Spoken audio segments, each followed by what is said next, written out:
Hi, this is Crystal B, Nicole Garcia, and Christine Rodriguez. We're 3 millennial moms and longtime friends who met working in radio. And we really partied in clubs together. Now we're deep in our mom era, but we're still popping bottles. Hey, this is Nightclubs to Nightfeeds.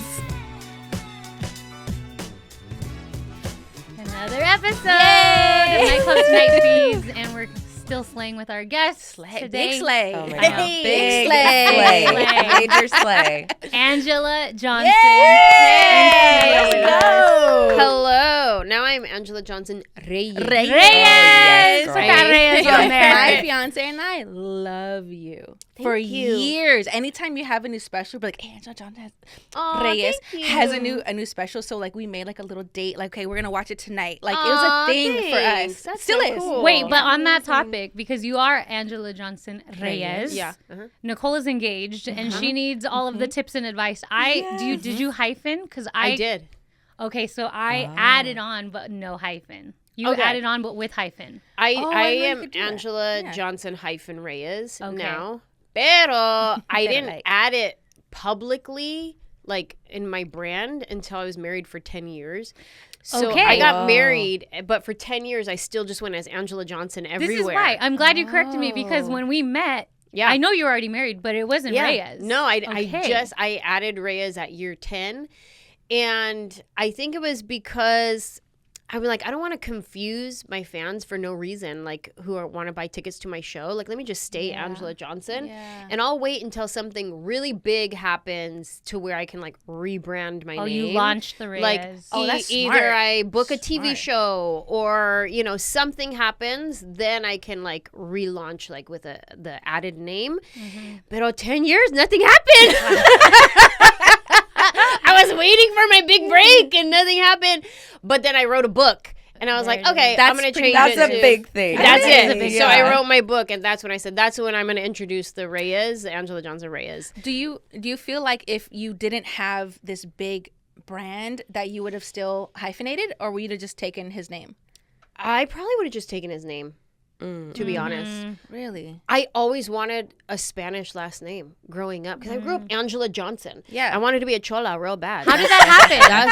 Yeah, explain. How did I Johnson know. happen? I honestly don't know. It's my dad's side of the family. They're Mexican and Native American. And if you asked my grandpa when he was alive, he would give you a different story a lot of times when you would ask him, how do we get Johnson? And sometimes it was like, you know, somebody Swedish on a ship married a Native American person. And I don't know. Like, he's told me a couple stories.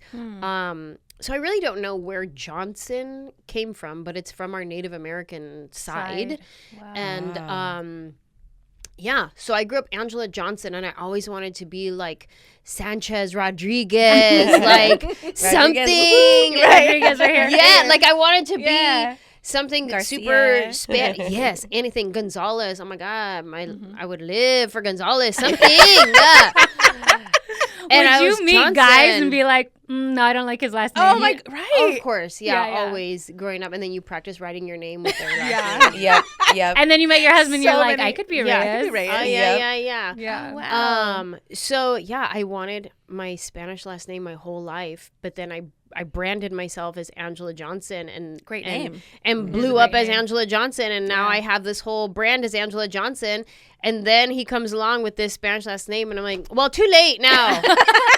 Now I you needed come. you Yeah. 10 years ago. Where were you? Yeah. Right. Because that's the thing too. So we've talked about is that I don't know. I was hesitant at first to just take my fiance's last name. Okay. And I never thought about it until I became engaged. Because I'm Nicole Garcia. So his last name is Porter. Who the fuck is Nicole Porter? That's not me. Yeah. Who's Nicole Porter? Ooh, she's scandalous. She is scandalous. You can't be just Nicole Porter. Nicole No. Porter, she got some drama. Nicole Yeah. Porter. Yeah, she is. Yeah, She she's does sound drama, like she she's has baggage. packaged. Yes. Yep. So I want to do Nicole Garcia Porter. Yeah. And he's like, why? And he thinks it's kind of silly. He's like, no, like, take my last name. But then the feminist in me is like, why? Why don't you, like, I went through all this with motherhood, and I had to change my identity already with motherhood. And then change my identity again with Nicole Porter. let me be Yeah. Nicole Garcia Porter. That's I can take it. I can't like it's just It's too not many a let identity me. shifts. It's the I'm gonna be. Right. I don't need Yeah. his permission, no, Yeah. for sure. But then also it's another thing that's like a very Latino thing to like take on. I mean, you saw Yeah. Benito at Super Bowl. How Sure. many names does he have? Like it's just a Yep. very Latino thing. Bruh, to have. if I started with Reyes and then had to go to Johnson, I would be so sad. I'd be like, nah, bro, I ain't leaving Reyes to go to Johnson. Because I don't know, especially what you're saying, like being Latina, that Yeah. name is like important. Yeah. Yeah. But I also like I'm honored to take my husband's name, even if it wasn't a Spanish name. I'm honored to like join with him. Yeah. And the symbolism behind it. yeah, all of it. Like to me, I would look at it that way. But I like the idea of hyphenating. I hyphenated myself. And Does your daughter have both names? no, she just Reyes. Yeah. Okay. Yeah. Yeah, my son too. He's just Porter. See, that was I kept mine and added, and my son has both too. I love Oh, that. he I wish I does? would have Wow. done It's that. a super also, Latino your name. family, Yeah. your family only has girls, so I Yeah. feel like that's a big thing too Yeah. with like only girl families, like Yeah. keeping your last name so that the name. And my husband isn't Continues? territorial about his name. He honestly wanted my name. And I was like, we need to keep your name. Yeah. Like, his name is so hard to say. Somebody called me yesterday and they're like, please forgive me. And I'm like, I know you can't say my name. I still don't even know how to say it. What is it? Please try. Can you try?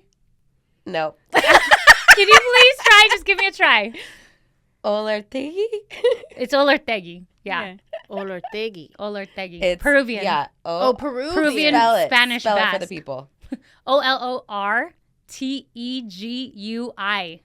Yeah. Oh. It sounds a hard very one. indigenous, That- which I think Yeah. it is. Yeah. Right? Yeah. That reminds me a little bit of It's not tainted.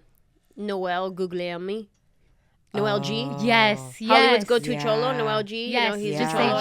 G, yeah. Oh, that's his last name. How do you say the last name? Guglielmi. Guglielmi. That sounds Italian. That's why I think he is. oh. Yeah, but it's Noel G Yeah. is why Yeah. he goes by that. And because so of the last even name. before we were married, my husband, like when we go to hotels or we go put down a reservation for dinner, he'd say Guzman.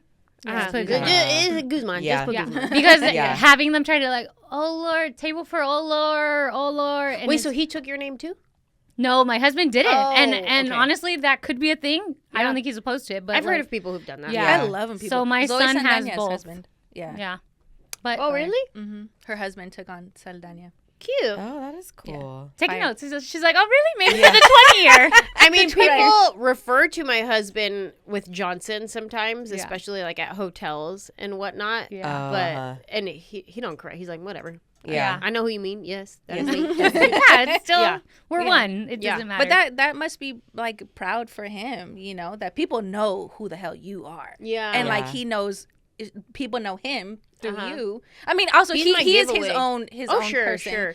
you know. He's my giveaway though. Anyway, anytime we're in public, people recognize him, and then they look for me. Oh my like god. she must be near. Yeah, exactly. Must Yeah. be here. And that's a lot of times when we're out and about together, they will tell me that. Be like, I saw your husband, and I was like, oh my god, I think that's Anjelah Johnson's husband. And then they go, oh, yep, there she is, right there. And you're all tiny and little. Yeah. There she is. We found her. Also, my husband is like radiant. Like he just oozes. Like he's a star. Like he just the way he dresses, the way he keeps himself, the way he's very into hygiene. He smells good. He looks good. He's where I'm like, girl, I'm wearing workout pants right now, and you know what I'm saying? Like I just was before you got here. that's yeah. me all the time, just like cozy, comfy, over Yeah. fashion all day long. And my husband is completely opposite. Like he's fashion, especially for flights. Like he'll put on like the flyest cannot do that. outfit, and I'm wow. like, I cannot do that. to sit down for Yeah. 4 hours? No. Yeah. Get out of town. No. Yeah, I'm that. dressing cozy, comfy. Yeah. Yeah. But so when we go out places, he looks like a star, and people stop and they just like They watch automatically look at him. 'Cause they're like, automatically. Who is this guy? And then I just fly right under the radar in my sweats, just like. Wait, Yes, is it the weird getting noticed in public like that? And like, is it weird now as a mom and if your daughter's with you? Because I saw just yesterday you were posting on Instagram like somebody saw you at Costco. Like yeah, you're at yeah. Costco. Oh yeah, and I was with my brother, and he always gets mistaken. Be like, oh, and your husband? And be like, no, that's my brother. And people assume any guy that I'm with. Yeah. They'll Yeah. be like, oh yeah, that's your husband. That's your man's. Yeah.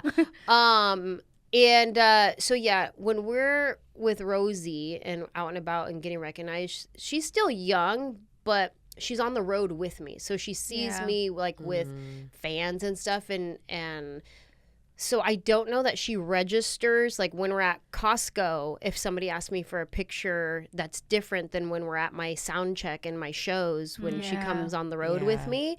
So I don't know if she registers like, oh, people are recognizing mommy, but she sees me take pictures with people.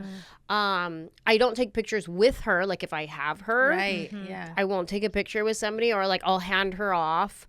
I think there's been a couple times where like I just like hide her away. I post her on my own socials. I just don't want other people having pictures of like us out in the wild. Like I don't want to, okay, Rosie, smile for this random person. You know what I mean? Like I don't want to do that. But so I don't know. She'll get it one day and be like, huh, this is weird. Yeah, this is different. Yeah. Does she ever see you, like, speaking of the Netflix specials and stuff like that, like on the home screen? Like, does she know, like, mommy's on TV? Mommy's on the radio, like those different things? She's definitely seen, like, I always have clips up because we're posting stuff all the time for social media and stuff. So, again, like, I don't know if she knows the difference of, like, here's mommy in this movie versus here's mommy just on this reel that I just posted on Instagram. You know what I mean? Yeah. It's just on a screen at this point. Yeah. Exactly. It's a screen. Yeah. Whether I just recorded it on my iPhone or Netflix produced it, she don't care. Right. Yeah.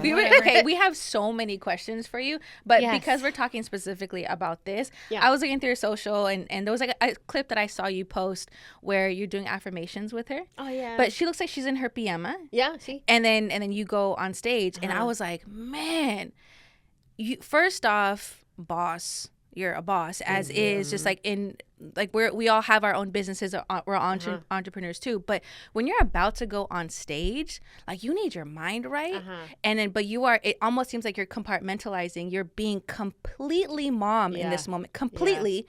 And then you pass her to someone on your team, and then you go on stage. But how is that? How do you do that to be completely present backstage with your daughter, and then go to work?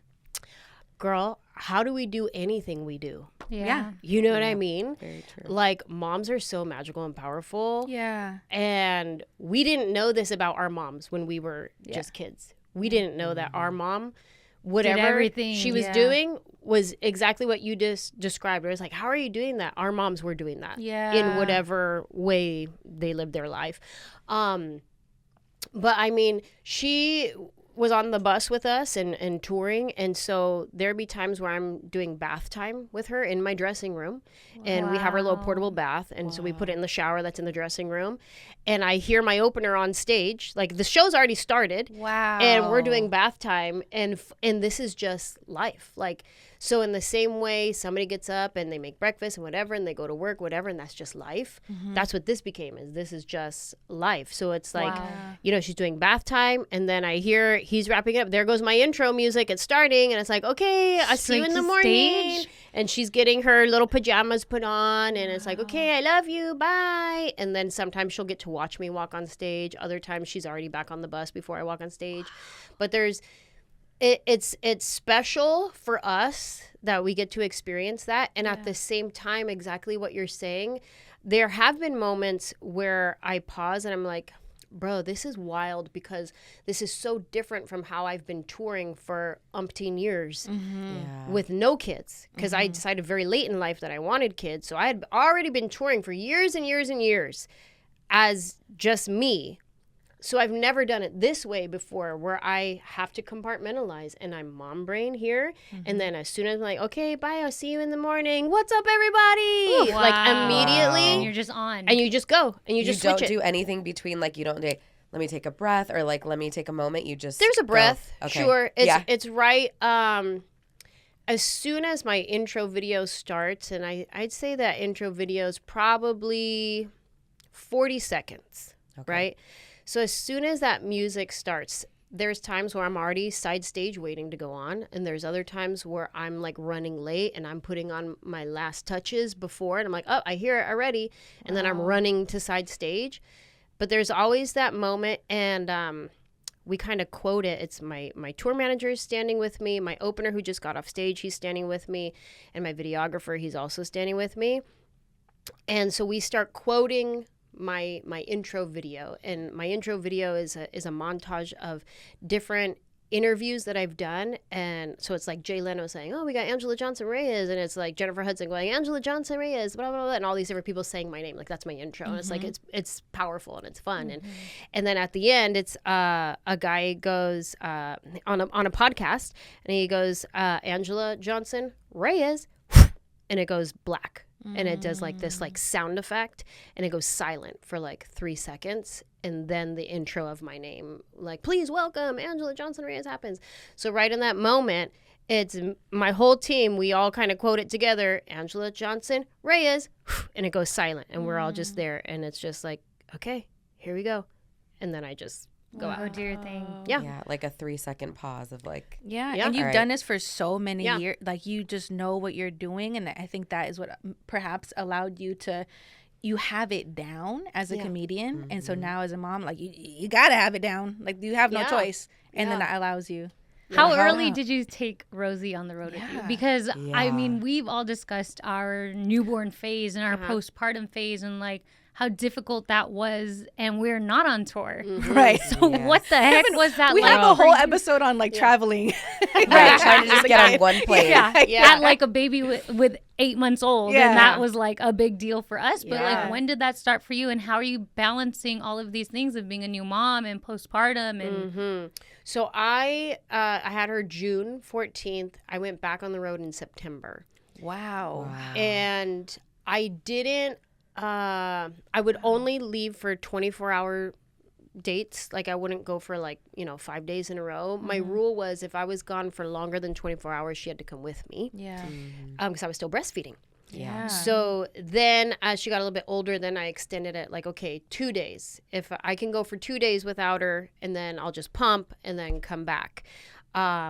And then she got a little bit older. And then the longest I've ever done is 3 days. I'm not going without her for 3 days. So she'll come with me, and we'll get an Airbnb at whatever city we're in.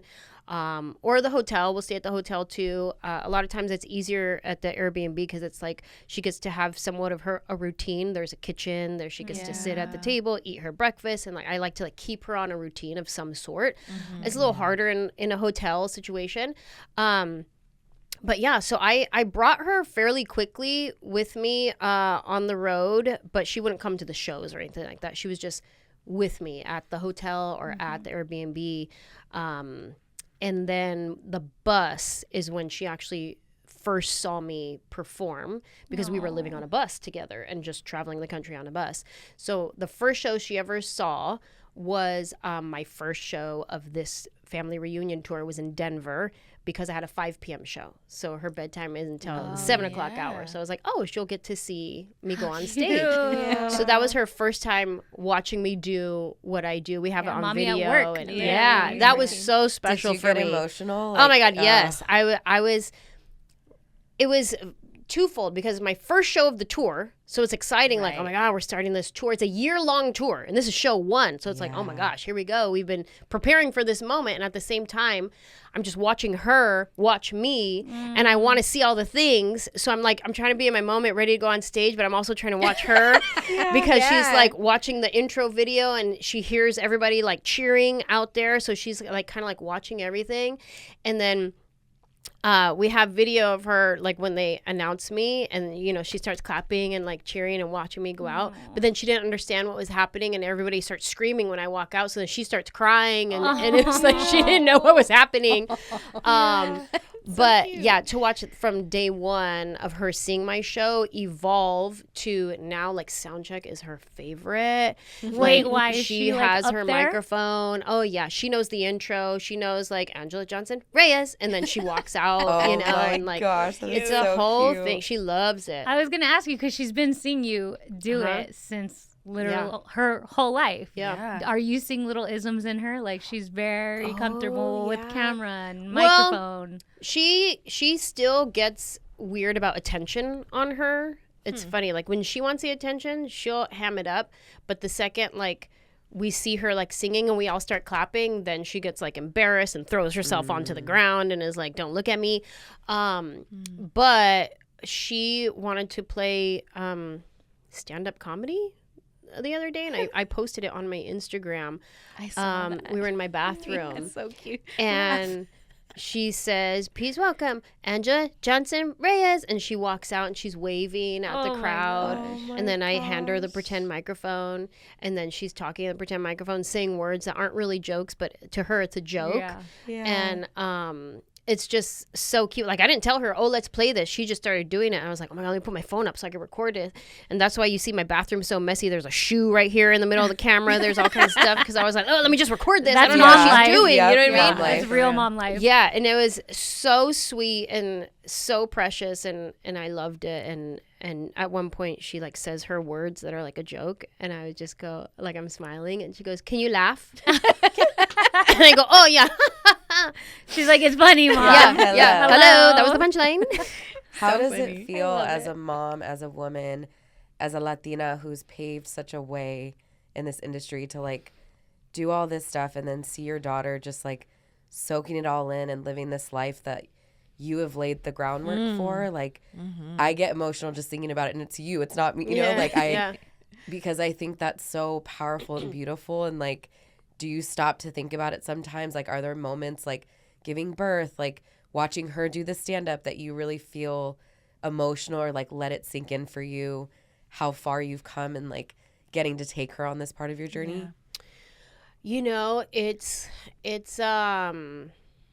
wild. And also, I think because I didn't want kids for so long, there were moments when I would imagine the life, but and some of those moments were when my sister and my nephew would come to my show, and he was little, and you know, he was a toddler, and he would be running around during my sound check and like running around the theater. And there were times when I would watch that happen, and I would imagine like, oh, what if I had a kid and I'm just like touring the country with my kid, and we're like this family band just touring the country, you know what I mean? Like, oh, what if I had that? What if it was that? Did that scare you, or do you think that more so opened up your eyes to? It didn't scare me. It was fun to think about. Even though I was like, I don't want no kids, I would watch my nephew have so much fun running through theaters and be like, that'd be cool. And it's like, that'd be cool. I should bring my nephew to all the shows. And I was like, I don't think that's what this is for. But yeah, I definitely had a moment on one of these stops on this tour, just watching her run up and down, like through the empty seats. And during sound check, and we're in these old theaters that are like hundreds of years old, so much history in these theaters, in this random city in America that we just pulled in the bus, and we get off the bus, and like, this is our life. And it was just such a cool feeling to watch her being like, man, this is our life. Like, what a childhood you're having right now. Like, Awesome. you don't even know this, like how cool this is, that you're growing up in this random theater, just running, like you're getting used to this. You know what it's like to be in theaters. You know what it's like to be on airplanes, to be on tour buses. She's like a little pro. This is just her life. Wild to me. So, I mean, I think about how I wish I had her sooner. My husband and I talk about that, and I make a joke about it where I'm like, hey, there's pros and cons to waiting this long. Like, you know, big up to everybody who's waiting this long. But if I'm being fully honest with myself, and my husband and I talk about this all the time, we do wish we started sooner, because we're in our 40s, we're more tired, and I think if we started sooner, we probably would have had another one, a sibling for her. I would have loved for her to have a sibling, because I have siblings and I love my siblings, and we have the best relationship. And so I'm like, I would love that for her. But because we started so late, it's not really in the cards for me, like literally biologically. But I do think like, man, if we would have started sooner, we could have, you know, multiple kids traveling the country and like doing the whole family band thing. I wanted to ask you about that, because I vividly remember years ago when we were in the studio together, and you came in for radio, and you're like, you had been married, and you're like, I don't want kids. Yeah. And I was like, oh, like that was kind of new to me at that point, because I wasn't married, I wasn't engaged, I was single and mingling. Yeah. So to me, like somebody saying like they don't want kids, I'm like, wow, like, yeah, that's new. I've never really heard that. And then when you announced that you're pregnant years later, I was like, holy shoot, what happened? What happened? So funny. Yeah. COVID happened is what happened. When everything shut down and everything went away, my career, everything was on hold. And there were no auditions happening. There was no touring happening. And I had this moment of like, if I never book another acting gig ever again, I think I'll be okay. And I had never in my life felt that before, because my dream to be an actress was always my baby. That was the thing that I cared most for. That was the thing that I thought about when I went to bed, that I woke up thinking about, was this dream of becoming an actress. And I would have never imagined myself being okay with like, if I never have another opportunity again, that's fine. That's whatever. I never thought that would be me. So when those words came out of my mouth, I was like, I wonder if I messed up. I wonder if I should have had kids. Because all my friends that have kids would tell me like how rewarding it was and how it was, the best thing ever. And I thought my career was rewarding. And turns out it wasn't as rewarding as I thought it was, because here I am saying I don't really need it. You know what I mean? And so I'm like, I wonder if I messed up. Should I have had kids? And that's when I started looking into, do I even have eggs? I don't even know if I have eggs. I'm 38 at this point, and I've never looked into it because I was never interested. So I was like, let me at least just go to the doctor and see if I even have options. Because if I don't even have options, why am I going to walk down this road for no reason? So I was like, let me go to the doctor and just like take some tests and see what they say. And they were like, yes, you do have eggs, but not a whole lot. So if you want to do something about this, you have to hurry up. You don't have a lot of time left, is what they told me. So at that point I said, okay, let me save my eggs. I still wasn't sure I wanted kids. I was like, well, let me at least just save my eggs so I have options. So naive, thinking that if I save my eggs and then one day I decide to use them, that they would work. They're not guaranteed that would work. That's just a just in case, and that might not even work. But in my brain, I was like, oh, well, I'll just save my eggs, and then when I'm ready, I'll just have kids then. Yeah. It don't work like that. I never would have thought that there's like I've never another thought outcome. about that yet. No. Yeah. So it doesn't work like that. No. Yeah, I mean, so what happens is you could save your eggs and then they try to make it into an embryo, and then you can find out all your embryos are unviable and they didn't work. Wow. And that's it. Or maybe it is a viable embryo and then they plant it and it doesn't take. Yeah. And then you're like, okay, let's try it again. Well, I don't have any more eggs. So that was all. Now you're done. Do you remember how many? So I said, I'm going to save my eggs, and thinking like I'll just have kids later. So we start the first process, going through the IVF process of saving my eggs. And my friends had done it before, and I think one of my friends, she got like 16 eggs. My other friend, she got like 20-something eggs. Like, I was like, all right, cool, let's see what I get. Girl, I got 2 eggs. Oh. Girl, 2. Wait, so is it 2 like left? No, so it How does that started work? with, I think I had 12 when it was that time where they start monitoring you and you're injecting yourself with the hormones and everything, and you do the ultrasound and they check your eggs, they monitor how big they're getting and all of that kind of stuff. I started with 12. They're like, okay, you have 12 eggs. I was So like, there's that's like good. 12. There's 12 in there, like sitting, Uh-huh. and then you wait for them to fall, right? Like Right. So one of them would, right? So Okay. there's you're injecting yourself with the hormones to grow them to a certain point so they can extract them, right? Okay. So what happens is some of them don't grow, and only a few of them are growing. So now we started with 12, you're down to 8. The other ones aren't growing. Oh. Oh, okay. Then you come back for your next ultrasound. Okay, you're down to 6. Oh, For whatever reason, those Yeah. those other two are not. yeah, they're just not growing. So Okay. you're like, oh man, that's weird. Okay, so now when I go to extract my eggs, they're like, okay, you got 6 eggs. I'm like, all right, well, let's go get these 6 eggs then. Go under, come out. They're like, we only got 2 eggs.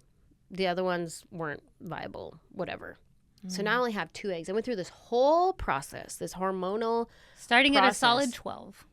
Yes, going through injecting yourself with the hormones. And keep in mind, at this time in my life, I'm on tour.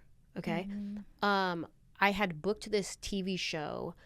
Do I want to say what the show is? It was with Steve Harvey, and I don't even know if it's still on, but it was like a court show that he was doing where he was the judge. And it was like a real like Judge Judy, but he was the judge.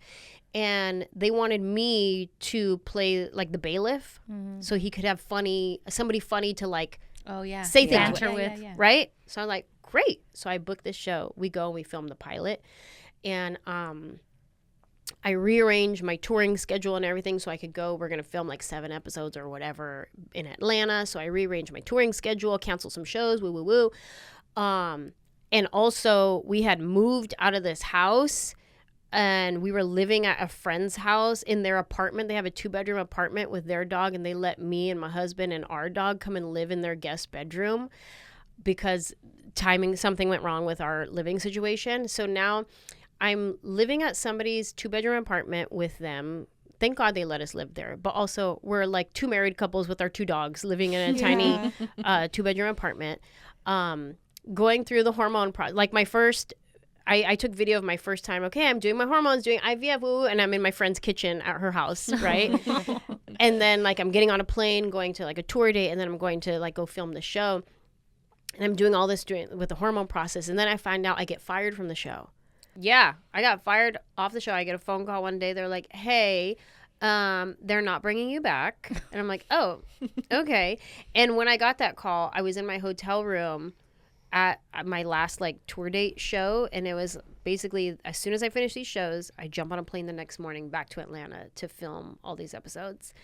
But now you don't have to go back. You got to change your flight. You got to go back to LA. they don't want you in Atlanta after all. So I get fired from the show, and all of this is happening while I'm injecting myself with hormones to try to get some eggs. So it's like I have this unstable living situation, bouncing around, hotel, I'm touring. I'm like, yeah, I booked a show. Just kidding, got fired from the show. It's like, it's one of those type of like seasons of life where it's so chaotic. Yeah. So when you think about it, the fact that I only got 2 eggs, I was like, I guess that makes sense. I was not setting myself up to succeed. Like I was stressed out and traveling and like, but that was my life. I had to, like, this is the only time I could do it. So that's what my life was setting me up for. So we're like, okay, we got to do it again. So then we start doing the process again. So this is round 2 of IVF? Yeah. Is that how you would call it? Yeah. Okay. So I'm doing it again, going through the process. This time I got 3 eggs. Okay. So now I have a total of 5 to work with. And when we started this process, it was a couple years from beginning of like getting tested to see, hey, what do I have, to making embryos. It was about a 2-year process. And we test myself and my husband to see like, do your sperms work? Okay, good. They work. What's your sperm count? Like that whole thing. And then they test our genetics to make sure that we're like genetically compatible and, you know, stuff like that. And everything was clear. My husband's sperm count was like billion count. Like it was like winning. Hey. Ballin'. Yes. Ballin' with the sperm. Yes. So then I get my 5 eggs and they're like, okay, your husband needs to come and, you know, do his like sperm donation so that we can make it into embryos. He goes to do that. Then they call us back. They're like, hey, we have a little bit of a problem. Your husband's sperm count was 0. What? And we're like, wait, what do you mean? Yeah. How do you go from billions to 0? I don't understand what's happening. And what's the time frame difference from when they're like, he has billions to he has probably 0? About a year, maybe year and a half. The difference was my husband started testosterone treatment. Oh. And so he was taking testosterone. And what that does is it tells your body that's naturally making testosterone. His was like lower levels, so he was taking extra testosterone to like just aid him in life, period, in your 40s, you know what I mean? it tells your body, your testosterone is what makes the sperm. And so your body is like, hey, we already have testosterone, so you don't need to make the sperms. Wow. Basically, it was a miscommunication that his body was having within himself. So his body stopped producing sperm because there was a foreign testosterone in there doing all the work. Basically, had the IVF people told him to get on testosterone? No, this was a whole thing, like just separate in his own life that he was doing. But we didn't know that's what it was at first. So he had to go see a specialist and be like, yo, what's going on? Is everything okay with him? And through that process, they were like, oh, you're on testosterone. That's why you got to get it off. And then we learned a lot through this process. Like a sperm's life cycle is like 60 days or 90 days or something like that. So like you got to get off it for at least 90 days and then do it again. Wow. And so this whole process had to wait even longer now. So now I have my 5 eggs, but I can't They're on ice. Combine them with my husband's sperm until we figure this out. So then finally time goes by. He got his sperm count back up. They make embryos. They send our embryos off to testing, and then we find out that all of our embryos are not viable. How? Oh my gosh. They're not genetically viable. How many were there? We started with 5, ended up with 3 that made it past, because they go through levels of like testing. Yeah. 3 made it to the final level of testing, and they all came back. Is that common with IVF? I know nothing about IVF, but is that like the likely? Yeah, like it's hard. Yeah, you'll have a bunch. Some of them be viable, some of them not, and So you could start with like 16. Like my friend, she started with 16 and they ended up with 1. Wow. And that's it. So, yeah, they were like, none of your embryos are viable. You gotta do this again. And I'm like, I don't want to do this again. And each time you're injecting yourself. Yeah. For how long is that process? Oh, I forgot to mention this too. So, during this process of going through IVF, I found out that I had fibroids. That my fibroids were in a location that would prohibit me from getting pregnant. So they're like, before you even implant your embryo, whenever you get one, you have to get your fibroids removed. Otherwise, you won't even get pregnant. Were there any signs of having fibroids? Or just so I knew I had fibroids since I was young, in my early 20s, but they were like, your fibroids are the size of a pencil eraser, the tip of a pencil eraser, how it's so small. They're like, you're good. I didn't realize that fibroids grow and grow and grow over time, because I'm not thinking about it. I don't care. I'm not trying to have no kids. I don't care about it. So they were like, no, it's like the size of a grapefruit now. Oh, and my gosh. Right where you need to get pregnant. So you have to get it taken out. So now we're at this, I'm going through my second round where they're pulling my eggs, and then maybe a couple weeks go by and I immediately go into surgery to get my fibroids removed. When I go into surgery, they're like, okay, this is going to be maybe like a 3 or 4 hour surgery. Oh my gosh. Go get these fibroids out. You'll be good. When I go in there, they find out I have endometriosis all over my body. Oh my God.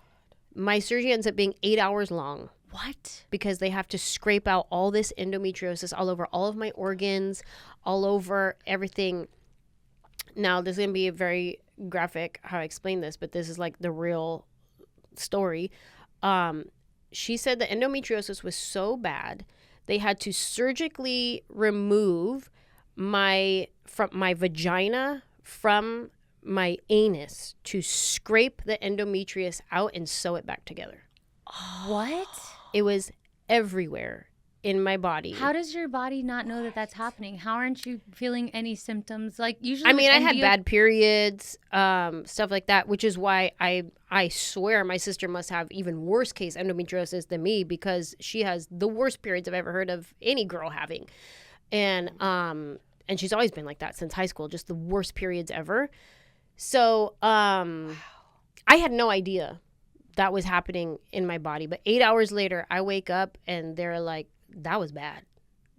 Well, you went to sleep thinking that they were going to do one thing, and then you went to sleep and they did like 2 surgeries in one, basically. Yeah, pretty much. Wow. So I was in there for 8 hours. They scraped out all this stuff. And my this was the year my book was coming out. So I had my surgery was like on March 6th or something like that. And then my book release party was like March 14th. Mm-hmm. Oh. So girl, tell me, I'm on pain meds at my book release party, still like fresh from surgery, having everything just like scraped out of me. No. Talk about being that moms just do it. Yeah. Women, we just do it. Yeah. You know what I mean? And so I'm at my book launch party. And I remember the moment my pain meds wore off. Oh, no. It got me through, and adrenaline too, you know, and I did like a Q&A and like reading from my book and blah, blah, blah. And mingle, you meet people and you say, hey, thank you for coming, woo, woo, woo. And then there was this one moment I'm talking to this girl, and then she just goes, are you okay? I was like frozen, and I was like, oh, I think my pain meds wore off. I got to go home. And then I just went home. And then my tour started at the end of March. So I started my, oh my gosh. Wow. 100-city tour at the end. So I went from pulling my eggs.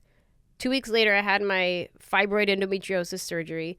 And then like a week and a half after that, I had my book launch. And then like 2 weeks after that, I started my tour. Wow. And then I just went on tour. So And that was with 2 rounds of IVF. yeah.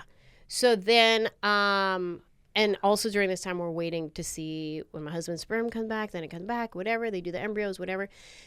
And then we get the call that none of them are viable. And I remember I was on the road during that time. We're in one city driving to the next city. And we're in a rental car. I'm in the back seat. My tour manager and my opener are in the front seat. They have no idea I'm on the phone. My doctor in the background while she's telling me, hey, they didn't work. Sorry. You know what I mean? And then you just keep going. And it's like you go to your next city and do your next show. And it's like, all right.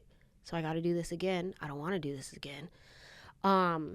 So at this time, I'm getting ready to tape my special. October 1st, I'm taping my next hour special.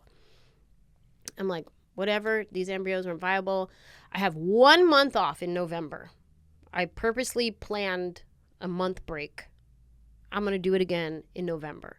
And if I don't get any in November, I'm not doing this again. This is my last time. November is my last shot. That's all I'm going to do. In the meantime, I'm not even going to think about this. I'm just going to focus on my hour special taping. And I'm going to get snatched for my taping. And so I started putting myself on this regimen. You see how women, like, look at all of this that you're mentally going through. Yeah. Like, you just went through all of these things, surgery, IVF rounds, and you're like, you know what? Now I need to get snatched because I'm back to work. Yeah. So I'm like, okay, I'm not going to eat after 6 p.m. No more alcohol. I'm like putting myself on this strict regimen. I'm working out at every city we're going to, whatever, you know, Marriott gym is there. I'm working out. I'm being strict about what I'm eating, no drinking alcohol, doing the whole thing because I'm trying to get snatched. I didn't realize I was also preparing my body to get pregnant. I didn't think about that. So I spend the whole summer touring. We get ready for my taping October 1st, and I end up getting pregnant naturally. Ooh. Oh my God. I didn't even have to do that next round of IVF. I got pregnant right before. I was pregnant during my last taping. I didn't know it. Wow. I didn't find out I was pregnant until 2 weeks after my taping. So I was pregnant during that time. Rosie's not an IVF baby. No. Wow. I didn't know that because you talk about IVF, you know, so much. So, okay, wait. So you got pregnant, and then how did you find out? Okay, so I wasn't drinking that whole time. And then after my taping, we were like, hey, tequila sponsorship. And then I got invited to go to the White House after that, like the next week. With a group of Latinas, I got invited to the White House. So I was like, yes, let's go. So we go. And I'm like living in DC and like, again, drinks. Yay, celebrate. I'm done taping. Woo, woo, woo. I don't realize I'm pregnant during this time. Right. I don't know this is happening. But right before I'm leaving on this trip, I'm late for my period. Okay, can we just stop and just talk about how dope this recording studio is? I feel like everyone hits me about like where it's at, how cool it is, what's the situation. It's called Project Studios in Monterey Park. Everything is here. And the staff does everything for you as well. The editing, the producing, the lighting. The cameras. Everything. We need that good lighting. Yeah. We got it here. And you could create such dope content here. Like downstairs is a full production area that literally is like for music videos, big scale production. And next door, they even have a place where like you can do flat lays if you sell clothing, jewelry, whatever you sell. It's like professional level studio next door that you can use. And it's only 9 minutes from downtown LA. And there's parking here in LA. It's so annoying to find parking. And I know that was a big thing when we were looking for podcast space, was where in LA that we can all park and feel safe and feel comfortable. Yes. And that is here. Make sure to follow them on Instagram so you can see more of all the fun stuff they do at Project LA. And you can schedule a creative consultation at projectstudios.com. Tell them we sent you. Like, that's weird. That's all. Yeah. And I'm getting ready to go back on the road after this, right? And I just found my journal entry actually about this day, about me being late for my period and being like, what if I'm pregnant? Nah, whatever though. Like, you know, that kind of thing. So I'm late for my period and I'm pretty right on. Like, I'm maybe a day off, but I'm like 2 days late. I'm like, that's weird. And then I go on the road and now I'm 3 days late. Then I'm 4 days late and I'm like, something's wrong. And I remember we're at Cleveland, Ohio, and we got this Airbnb that we're staying at, and it was a beautiful Airbnb, and the venue got us this like bottle of champagne, woo. And I was like, should I not drink this champagne? What if I'm pregnant? Your intuition. Yeah. And I'm like, girl, my intuition after I just went ham in DC, my intuition was late.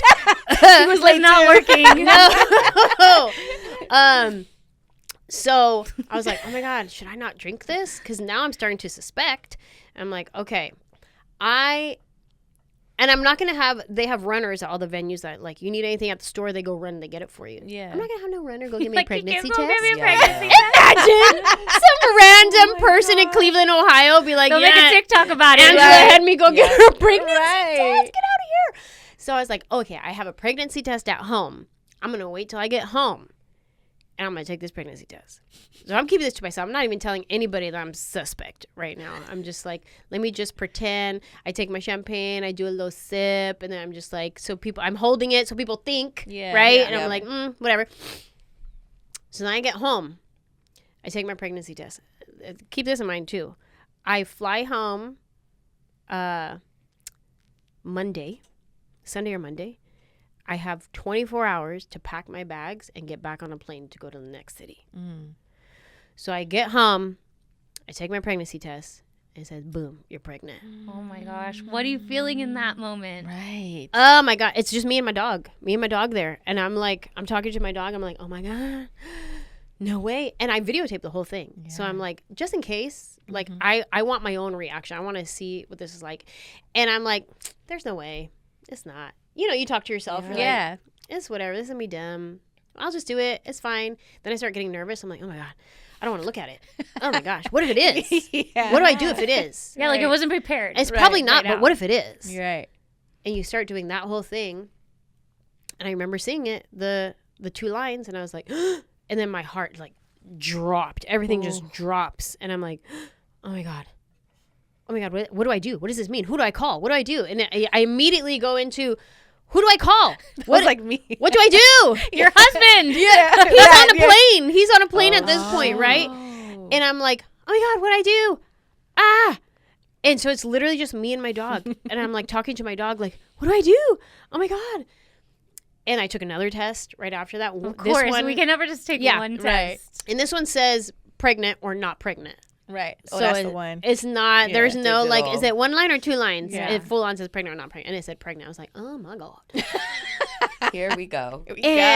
So I had my moments of like, oh my God, I'm pregnant. And then I'm like, I got to pack. I got to get on a plane tomorrow morning. Hurry up and pack. And I start packing and I'm like, oh my God. I got to pack. I got to hurry up. And it was like that, like the whole night. And I didn't tell anybody. Dang. And I tried calling my doctor, my IVF doctor, because we're getting ready to do our next round. Yeah. So I get on the plane the next day, I land, and when I land, she finally calls me back. And I was like, girl, it says I'm pregnant. And she's like, no way. And I'm like, that's what it said. I have the test. It says that I'm pregnant. She's like, oh my God, okay, when you get back in town, come in, we'll do ultrasound, blah, blah, blah. And so, yeah. And that's how I got What was your pregnant. husband's reaction? How did you I tell surprised him? him. Ooh, sorry, breaking your studio here. I surprised him in the hotel room. I brought my stick, my pregnancy test stick. I sure did. And we were in the hotel room, and I set up the camera to like film us, and we're just watching a movie in the hotel room, just chilling, relaxing. And then I just hand it to him, and he was like, no way. Is this real? No way. Aww. Serious? No way. Wow. Serious? And it was like that. Like we both had this moment of like, surreal. This is real. It's really happening. My mom and my sister came on that trip. It was in Hawaii. I had 2 shows in Hawaii. And so I brought my family with me to come like do a little trip. So I got to tell my mom there and my sister there. And for a while, they were the only ones that knew. And then, you wait until it gets past a certain time before you start telling everybody. And we made FaceTimes and recorded everybody's reaction to us telling them. Some people knew that we were trying. Some people didn't. Some people it was a full surprise, like, what? Wow. It was really special. That really, it gives me hope because I want to have another baby and I'm getting really close to 40 and I've been like stressing out and freaking out. And I feel like I've been talking about it for so long too. So to hear how it's naturally possible. Yeah. And it gives me hope and it gives everybody at home hope too. Totally. You never know. With all those crazy circumstances. Like, girl, what a miracle. That's crazy about the endometriosis and the fibroids. Yeah. And that you didn't know this whole time. Yeah. Wow. Like how are we going for our annual checks and like doctors I was literally thinking about that. There's no way to diagnose that you have endometriosis unless they actually go in your body and look. But there's symptoms of it like heavy periods. Yeah. And so usually they'll just say it's probably this. It's probably that. It's probably this. But wow. Yeah. Well, shout out to Rosie. She saved you thousands of dollars of another idea. And a third round. I mean, I say she's the most expensive free baby ever. Oh, that's so real. Yeah. What a journey. And then now she is over 2. We're just 2.5. saying our kids are, I didn't realize we were that close in age. So you're not there yet, but Christine just started her 4-year-old, just turned 4-year-old into preschool, but you're on the road and Rosie's still on the road with you. What does like school look like? Homeschool. Homeschool. Yeah, for sure. We're going to homeschool and she's going to learn about life by experiencing life. And it's different than how I grew up. So I don't even have a vision for it, but I'm excited to do it differently and just see who she becomes. Oh, that's amazing. Yeah. I also see that you talk a lot about gratitude. Oh, yes. And Madtitude. Yeah, girl. Wait, explain. I have an idea, but what is Madtitude? Okay, so my podcast is called Fungela, and the premise of the podcast is gratitude. Every guest that I invite on, we ask them what they're grateful for. So we get to know everybody through the lens of gratitude. Yeah. What are you grateful for throughout your life? Whether that be a mentor you had when you were in 3rd grade, or you found $20 in an old jacket that you just put on from the closet, you know what I mean? Like whatever it is, like anything that makes you think, oh my God, I'm so grateful for this person who helped me along the way, or, I'm thankful for my health because ABCDEFG, whatever. And then the Madtitude is, what is the thing that makes you mad, that gives you a bad attitude? What's that thing that gets under your skin that is just like your pet peeve that you're just like, ugh? It could be something that like, I've been mad about this like my whole life. I don't like it when people do this. Or it could be something that just pissed you off from yesterday. Like, this is my Madtitude today. This guy yesterday at the grocery store blah, blah, blah, blah, blah, blah, blah, blah. So we do our one Madtitude and we get it out the way, and then we move into gratitude. And then we just like raise our vibration with gratitude. I love and that. gratitude Madtitude only gets one. Yeah. You only get one. Yeah. Every now and then we pepper in another one, like you can't help it. But depending on what's going on in the world. Right. You know. But yeah, so it's gratitude has been one of my mental health tools that I've used when I'm struggling. It's easy, it's free, it's quick. So that's you could where do it it came whenever from. and wherever you are. And you're teaching that obviously to your Daughter. Rosie. There it is. Daddy. Little daddy. So my question is, what moments with your daughter do you feel really proud? Like, damn, me, my husband, like we did that. We're instilling this in my daughter. She'll say things that are just so sweet, and just like in the way she communicates. Like I would be like, Rosie, can I have some of that? She'll go, of course. Oh, and like little boy, little like sweet things like that. That makes my heart warm. No, don't get me wrong. She could be a little sassy sometimes. And she could be like, no, I don't want you to do that. But when like she's becoming her own person, watching her personality develop, that is where me and my husband will look at each other and be like, oh my gosh, can you believe we did this? Yeah. Like when she starts saying things, they're like, how does she know to even say that and do that? Like, oh my gosh. So just watching her become her own person, I think that's when we mostly look at each other and we're like, oh my gosh, this is wild. Listening to her sing songs, like she'll memorize songs, and even if she doesn't know the words, she'll get the pitch and the tone and the melody and everything. Because your husband's a musician. Yeah. So she has that bone in her body. He's in music. Just like watching her sing songs, and she'll memorize it. Yeah. And it's just so cool to watch that happen, and see the songs that she ends up gravitating towards is hilarious too sometimes. Like which songs? Her favorite song right now is Golden, Demon Hunters. Girl, same. We are on that golden train. Yeah, Golden. Bad Bunny before the Super Bowl. She was Bad Bunny all day.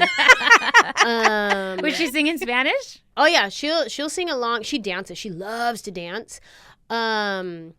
But she, like right now, she likes Whoomp, There It Is. Oh. Yeah. Oh, that's so funny. That's so she cute. likes Whoomp, There It Is. It's so, like, certain songs, she wants to hear it again and gravitate towards. And then, like, she was singing a song the other day. We're like, what are you singing? It was a Bruno Mars song. We're like, how do you know this song? Where did you get this from? Yeah. Oh, that's so funny. It's just so watching her personality evolve. We're like, wow, she's a real person. Yeah. It's surreal. Before, when they're young, they're just a baby and they're the cutest little baby. Then when they start developing their personality, you're like, oh my gosh, you're a person, bro. Yeah. Whole person.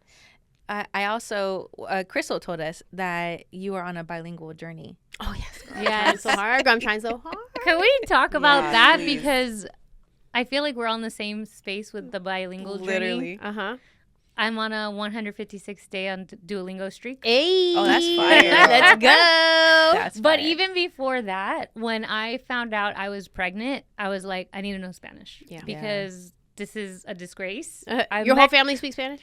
My family speaks Spanish, but they were the whole, we're assimilating and we're not going to speak Spanish, even though, like, I remember even getting to a certain age, like, speak to me in Spanish. So my abuelita would speak to me in Spanish, and I knew Spanish. And then when she passed away, I was still pretty young. Then there was no more Spanish. Yep. Yeah. My parents wanted to speak English. Yeah. So that's my side, and I'm Mexican. But then my husband is Colombian Peruvian, and his parents only speak Spanish. He knows Spanish very well. So then I'm like, our son needs to know Spanish. Our son is Mexican, Colombian, Peruvian. Yeah. His name is Santiago. There's no way that he's not going to know Spanish. Your son is half of the flags represented on the halftime show.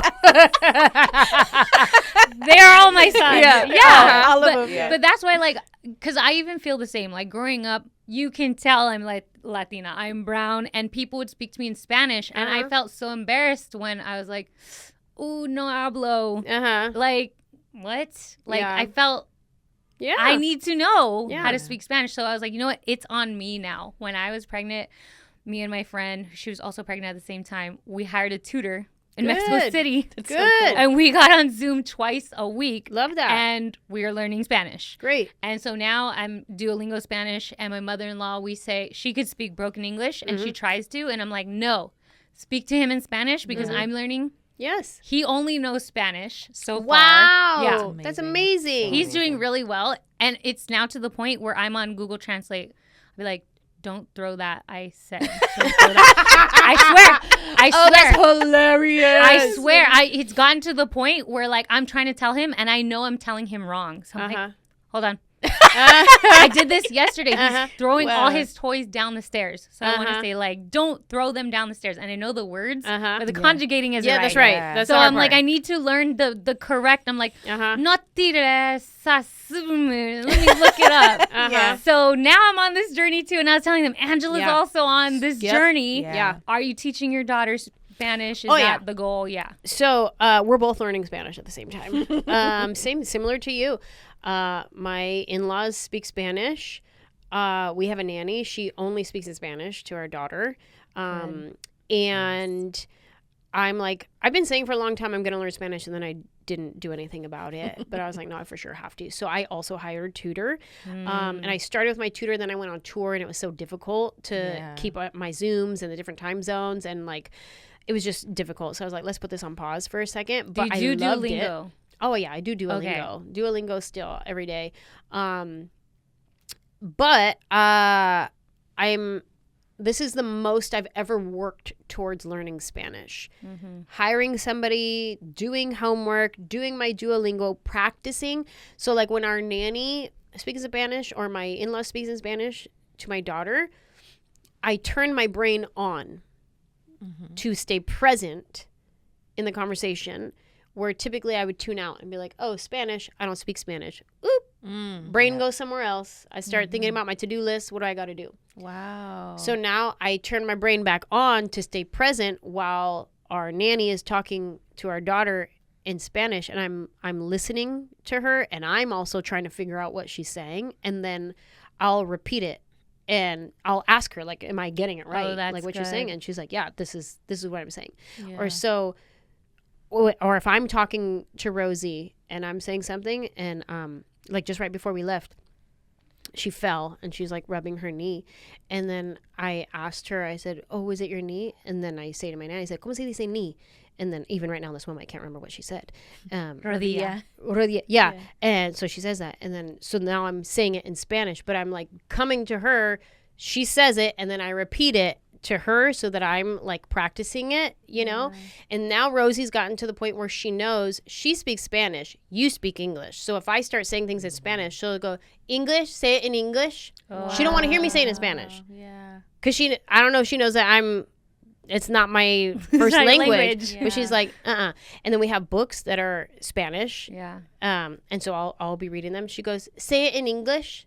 And I go, oh, but this is a Spanish book. Like, but she wants to hear me speak English. You're the English person. Yes, exactly. She's like, know your roles. You English, you Spanish. And I'm like, no, but I want to speak Spanish too. Yeah, we're learning together. Yeah. I had a homegirl who was like that too with her son. Yeah, and their nanny was Latina. She was black and white, but their son, her son's black and white also. But every time she tried, she was like, no, Mom. No. I've also seen the clip of Eva Longoria talking about, and her son's older, but this is why I didn't want what Ava's going to say in this clip to happen to me. Now her son is to the age where she tries to speak Spanish because he speaks Spanish. He's like correcting her. Like, you used the wrong word, or you used the wrong tense of the word. I'm like, no. Like, and she's pretty good at Spanish. And she's also gotten better, yes. But like, so now even her son is catching her. That's why I'm like, you know what, Google Translate right now, because I don't want to be saying the wrong words and then he learns the wrong words, and then when he learns the right ones, then he's gonna start correcting me. I'm like, I thought I was saying this shit the whole time. It's wrong. That's so, and then there's like differences of like Colombian Spanish and Mexican Spanish too. Yeah. So there's a lot of little things. Well, I'm learning more the Colombian Spanish because my mother-in-law is the one that's there. Yeah. And like we have she's leading the Spanish, so she's leading everybody the Spanish. adapt to her Spanish. And it's only like some words, but even then, like we have the flashcards, like the Spanish flashcards that say it in Spanish and English, and then I'll say like, oh, this is, you know, this for, or I know cake is one. Cake in our Mexican Spanish is pastel. For Colombians, they use torta. Oh yeah, torta. Yes, like a sandwich. Yeah, like how we would say a sandwich. So I'm like, little things like that like are gonna be different. Cucumber, pepino y cocombro. But he knows, he mostly knows Spanish, but now he's also, we have a Tony Box.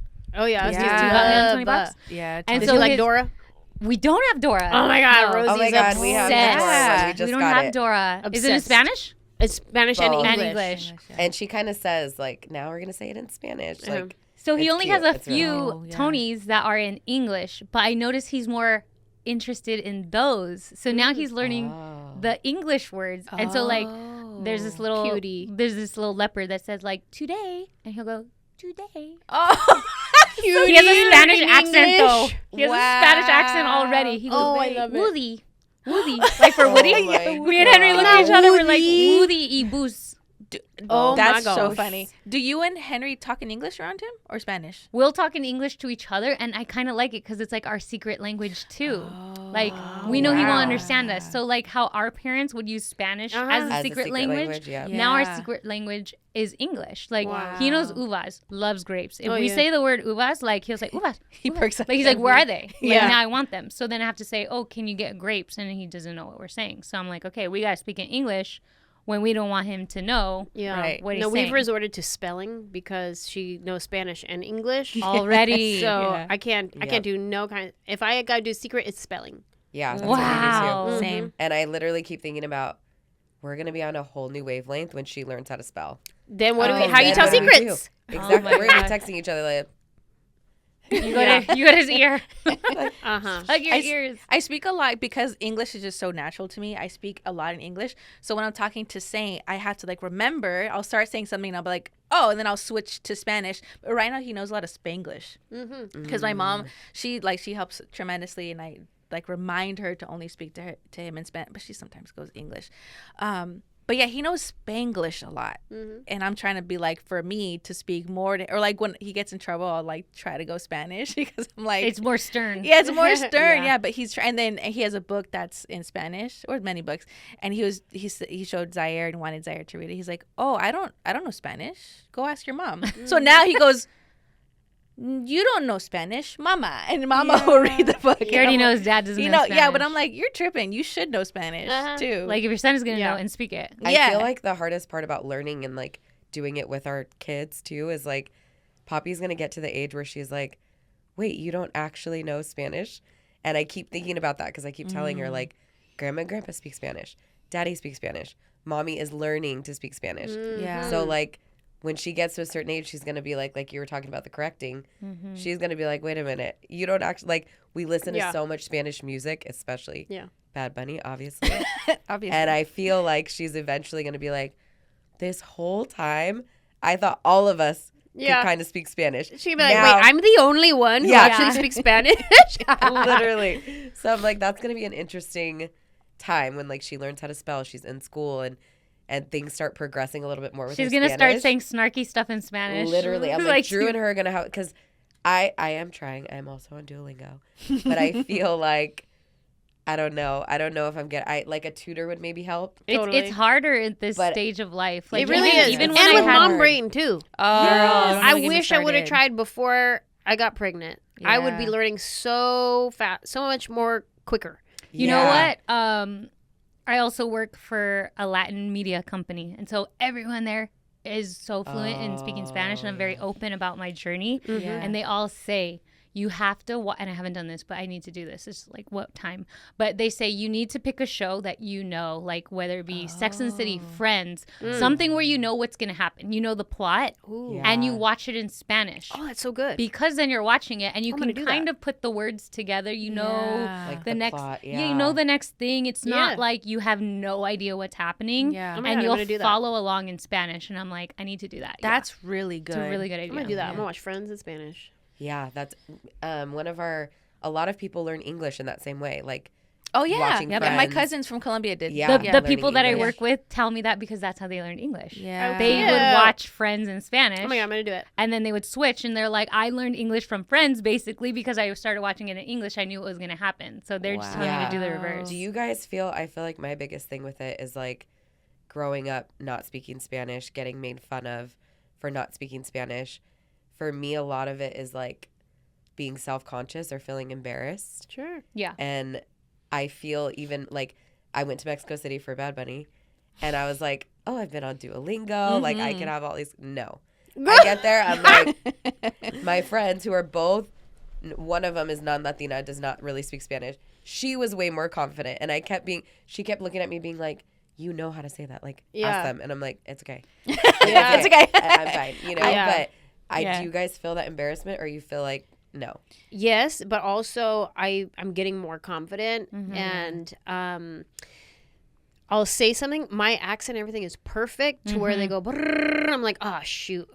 I should have just said it wrong so they would know I'm learning. But now they think I'm fluent. Yeah. And so then I would just shut down.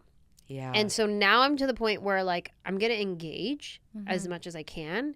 And then when it gets to a point where I'm like, I don't understand what's happening, instead of bailing, I'm going to confess. Be like, hablo español pero un poquito. And then they work with me and they slow it down. And they go, then they'll try to say some things in English and some in Spanish. And then, so now we're having a Spanglish conversation. Where I did that the other day with my Uber driver. Yeah. And I get in and he was like, hola, señorita. And immediately I was like, I could just say, hi, how are you? But I said, hola, buenos dias. And I just went for it. I'm like, okay, here we go. Let's see how far I can get. Let's see how far I can go. And I could understand what he was saying. I couldn't conjugate back. It's the conjugation. Man, that's the one. It's the conjugation. Yeah, that is the hardest part. And so that's when I had to come clean. It's like we know the words. Yeah, for sure. I know what I want to say, but I'm still learning. And then so he would like work with me on it. And so we were having a conversation. So I feel like, yes, I was very embarrassed to engage. Now I'll start and then I just come clean and be like, I'm learning, but I want to participate. Yeah. Let's go. Like, you know what I mean? Going. Yeah. I'm really confident when I drink. You be speaking that fake Spanish you didn't even know. Like that's what I'm saying. No, because it is a confidence thing for me. It always has been. Like I've known the language. It was my first language. I know the words. For me, it's overthinking. Yeah. For me, it's like my brain is thinking, okay, you know what you want to say, but are you saying it right? You're probably not saying it right. So then I'm like, bleh. Then but once I start drinking, I'm like, who cares if I sound dumb? And then I'll also tell them like, I'm not fluent. And but like when I go to Mexico, when I go to like Colombia, when we went to Peru, I speak Spanish there, and like I'll that's tell. so helpful too. Like, multiple times a year, and my my husband's family in Colombia, I met them before we were engaged, before we were married, and I went there and I didn't know any Spanish. I was like this. Oh, no. Like I couldn't, also because they speak it so fast, and because a lot of the words are different, or even their slang is different. Like also our Spanish is like very LA Spanish. It's not even like Mexican Spanish.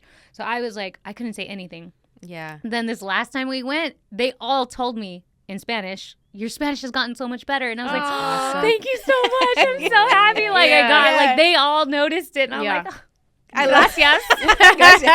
For me, it was my abuelita is where I would get like self-conscious because she would only speak Spanish, and you have to talk to her only in Spanish. So I'd be like, you know, like talking, and then I'd be like, oh, I forgot how to say it, and I'll like stop, and then I'll start. Everything that would come out of my mouth would be like wrongly conjugated, the wrong word, and she'd be like.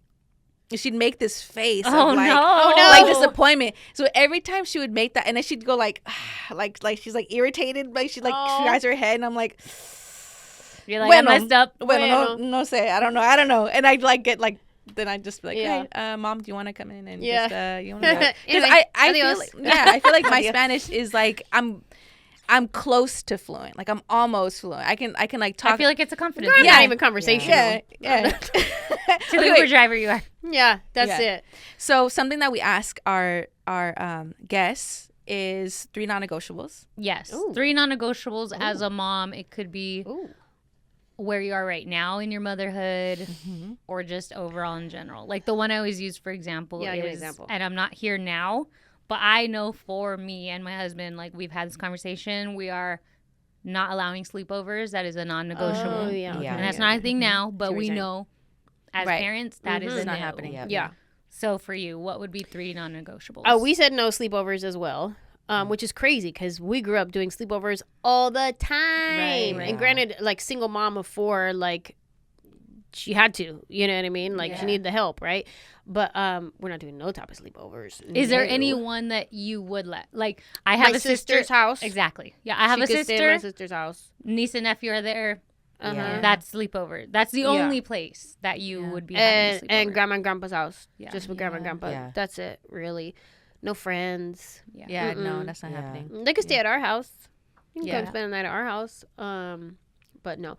Let's see. No sleepovers. What's another non-negotiable? No entitlement. Like the second there's even a smidge of entitlement is going to be checked real quick. We are not entitled. No, we are grateful for everything we have. We don't. None of this is like I expect this to be done for me. No. We're not entitled in this family. We are grateful for everything we have. Non-negotiable. Man, what's another one? I don't know. What's ones you guys have said? For me, it's no phone screens. Oh. So he can't. So even if I tried to be very, I think I do a wonderful job not really being on my phone. And if I am, I'm like, mommy's texting daddy.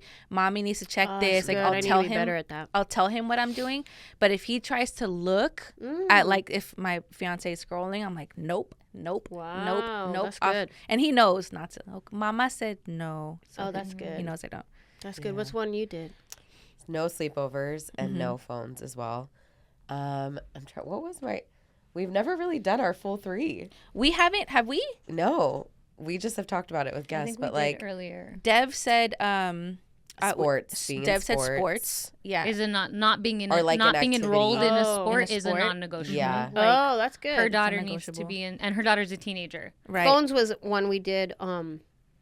We said she can't have a phone until she can afford to pay her own phone and her own bill. Oh, that is good. That is really, really, really good. That's so good. Oh, My I'm parents getting actually that. did that with for us, sure. and that was pre like smartphone. Yeah. Wow. Once I could pay for it, when I was 16 and a half, I got my phone. Dang, but that's good. That's really I'm putting good. that is in a my really pocket. good rule. I think we'll do the emergency phone where you only have 4 phone numbers. You can call mom, dad, grandma, grandpa.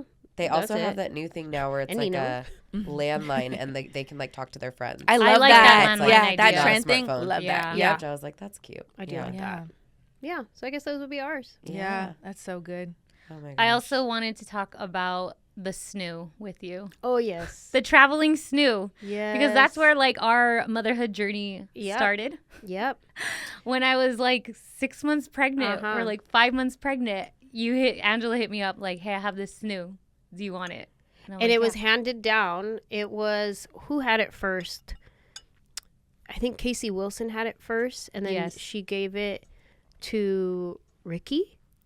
Yes. Was it Ricky? Yep. And then Ricky gave it to me, and then I gave it to you. Yes. Wow. And so the traveling SNOO. Yeah. Anjelah, the way my husband and I couldn't have got through those 6 months. I love that. That SNOO is everything. Like, good. you had a SNOO. Agreed. And we are like, we also had a traveling SNOO.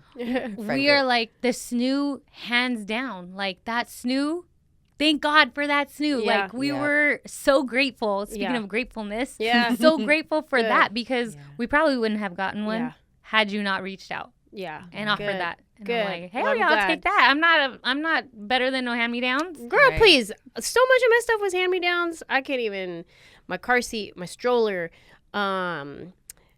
so many like baby toys, high chairs. Like I had so many. My crib, the crib that she still sleeps in our LA house, that was a hand-me-down from my cousin. Yep. Like, so I'm not afraid of no hand-me-downs. That's how I grew up. Yeah, exactly. I'm the youngest child, so I was getting all the hand. So when you said that, I'm like, yeah, for sure. Yeah. You know how much these snoozes are? Yeah. And they'll use it for 6 months? Yes, we will take it. Yeah. And then I was telling you, I still haven't given it. So the whole thing was I'm supposed to pass it along. Yeah, you got to give it to somebody else. Yeah, and I haven't passed it. So I'm going to have to save it for the next baby. Yeah. Thank you for coming. Thanks for having me. Of course. Thank you.